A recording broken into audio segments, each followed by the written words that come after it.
ফেসবুকে ঢুকলেই দেখা যায় যে মধ্যবিত্ত এই সেই টাকা নেই, মার্কেট করতে পারতেছি না। তো আজকে আমি মার্কেট করতাম না, তো গত ঈদে মার্কেট করা হয়নি। যাই হোক, এবারে অনেকেই বলছে যে ভাই এবারও কি মার্কেট করবেন না।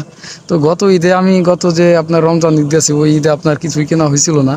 তো ঈদে দেখা গেছে কি মানে একটা বাবার জন্য একটা লুঙ্গি কিনছিলাম, এটা একটা পোস্ট করছিলাম যে নিজের জন্য কিছুই কিনলাম না, যাক বাবার জন্য একটা লুঙ্গি কিনলাম। এটা নিয়ে অনেকে হাসাহাসি করছিল, বাট ঘটনা একদমই সত্য। আর এবারেও কেনার ইচ্ছা ছিল না। যাই হোক, আজকে একটা শপথ করছিলাম যে আজকে যদি আম বিক্রি হয় ভালো, তো সেই টাকা দিয়ে আর কি একজোড়া জুতা কিনবো আর কি। একজোড়া এফএক্সি একজোড়া জুতাই কিনেছি, বাট তাছাড়া আর কিছু কিনা হয়নি। তো এটা নিয়ে হয়তো অনেকে মজা করে যে ভাই টাকা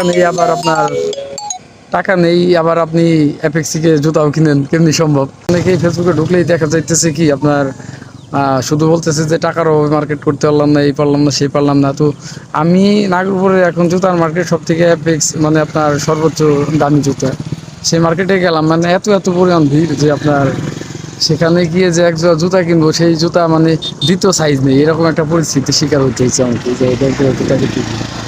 তো সুন্দর একটা পরিবেশে দাঁড়িয়ে আছি, মানে দাঁড়িয়ে বলতে মোটরসাইকেল নিয়ে দাঁড়িয়ে আছে, তো দেখতে পাচ্ছেন। আর ওইরকম বিশেষভাবে কিছু বলার নেই। এই পরিমাণ টাকা হলে মানে অ্যাপেক্সের শোরুমে গেছিলাম, বাট যে দেখলাম মানে এত পরিমাণ ভিড়, যাই হোক আপনার এত দামি দামি জুতা, তারপরেও আপনার জুতা নেই, মানে আপনার এই পরিমাণ সেল হচ্ছে। আর মানুষের দিকে